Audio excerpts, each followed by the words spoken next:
रामायण बद्दल काही आश्चर्यकारक तथ्य। नमस्कार मित्रांनो, स्वागत आहे आपल्या YouTube चॅनेलवर। आज आपण जाणून घेऊया त्रेतायुगातील एक महाकाव्यात रामायण बद्दल काही आश्चर्यकारक तथ्य। रामायणातील सर्व पात्रांव्यतिरिक्त असे एक पात्र देखील होते ज्याचा उल्लेख क्वचितच कोणी केला असेल, आणि ते पात्र म्हणजे राजा दशरथाची पुत्री जी रामाची मोठी बहीण होती। तिचे नाव शांता होते आणि तिला रामाची आई कौशल्याने जन्म दिला होता। शांता तिच्या 4 भावांपेक्षा खूप मोठी होती। महर्षी वशिष्ठांनी रामाचे नामकरण केले होते। रामायणात विष्णू श्रीरामाच्या रूपात तर लक्ष्मी देवी सीतेच्या रूपात आली होती। त्यांनी शेषनाग लक्ष्मणजींचा अवतार त्यांच्या अवताराला पाठिंबा देण्यासाठी आणला होता। भगवान विष्णूच्या सुदर्शन चक्राने भरत अवतार आणला होता आणि शंख हा शत्रुघ्नाचा अवतार होता। लक्ष्मणाची पत्नी उर्मिला अविरतपणे 14 वर्षे निद्रावस्थेत होती। वनवास दरम्यान आपला संपूर्ण वेळ राम आणि सीतेच्या सेवेसाठी उपयोगी पडावा म्हणून लक्ष्मणाने कधीच झोप घेतली नाही आणि म्हणून उर्मिलाने स्वतः बरोबरच लक्ष्मणाच्या वाटेची झोप देखील पूर्ण केली।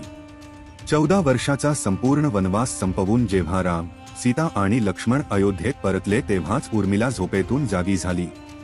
ज्या दिवशी रावणाने सीतेला अशोक वाटिकेमध्ये ठेवले होते त्याच दिवशी रात्री ब्रह्मदेवाच्या आदेशानुसार देवराज इंद्र सीतेसाठी खीर घेऊन गेले होते। पहिल्यांदा इंद्राने अशोक वाटिकेतील सर्व राक्षसांना संमोहित करून झोपी घातले। त्यानंतर सीतेला खीर अर्पण केली।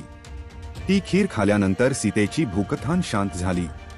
रावण हा महादेवाचा निस्सीम भक्त होता आणि महादेवाच्या मनात स्वतःची छाप उमटवण्याच्या मोहात रावणाने कैलास पर्वत उचलण्याचा प्रयत्न केला होता।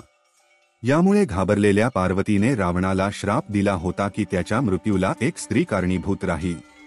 दुसऱ्या आख्यायिकेनुसार रावण महादेवाला भेटण्यासाठी कैलाश पर्वतावर गेला होता।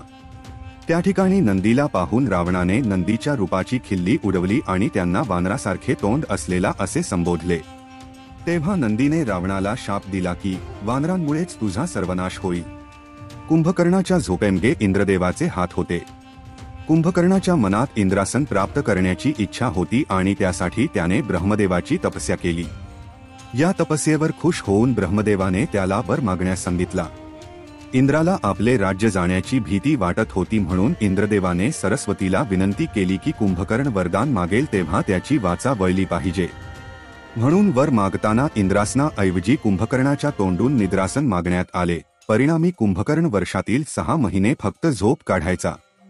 सर्वांनाच माहिती आहे की समुद्रावर सेतू निर्माण करण्याचे काम नल नावाच्या वानराने केले होते, कारण पाण्यात टाकलेली कोणतीही वस्तू बुडणार नाही असा त्याला शाप होता। वाल्मिकी रामायणानुसार नल देवतांचे शिल्पी विश्वकर्माचे पुत्र होते आणि ते स्वतः शिल्पकलेत निपुण होते। आपल्या याच कलेने त्यांनी समुद्रावर सेतू निर्माण केला। रामायणात लिहिलेल्या 24,000 श्लोकांमध्ये प्रत्येक 1,000 श्लोकांचे पहिले अक्षर लिहिल्यास तो गायत्री मंत्र होतो। रामायणात सीतेच्या स्वयंवरात जे धनुष्य उचलण्याची अट घालण्यात आली होती ते महादेवाने बनवलेले पिनाक धनुष्य होते। पिनाक धनुष्य भगवान शिवाने स्वतः बनवले होते। या पिनाक धनुष्याने भगवान शिवाने तडकासूर नावाच्या असुराच्या 3 पुत्रांचा त्यांच्या शेपटांसह एकाच बाणाने नाश केला। देवतांच्या कालखंडाच्या शेवटी भगवान शिवाने हे धनुष्य देवरातला दिले होते। देवराज हा राजा जनकाचा पूर्वज होता। असे मानले जाते की शबरीचे गुरु मातंग मुनी, ज्याने भगवान रामाला तिच्या उष्ट्या बेरी खाऊ घातले, ते हनुमानाचे गुरु देखील होते। ऋषी मातंगजींनी शबरीला आधीच सांगितले होते की एके दिवशी श्रीराम आपल्या पत्नीच्या शोधात त्यांच्या आश्रमात येतील आणि पुढे काय होईल हे त्यांनी शबरीला आधीच सांगितले होते। श्रीराम, लक्ष्मण आणि माता सीता यांनी आपला 14 वर्षांचा वनवास ज्या ठिकाणी घालवला ते वन दंडकारण्य म्हणून ओळखले जाते। 35,600 चौरस मैलांमध्ये पसरलेले हे जंगल खूप मोठे आहे। श्रीराम जेव्हा सुग्रीवांच्या सैन्यासह समुद्रकिनारी पोहोचले तेव्हा त्यांच्या समोर अथांग समुद्र होता। ते पार करून एवढ्या मोठ्या सैन्यासह लंकेत कसे पोहोचायचे हा प्रश्न होता। यासाठी श्रीरामांनी समुद्राकडून मार्ग मागण्यासाठी समुद्राची पूजा केली आणि एकादशीचे व्रत केले।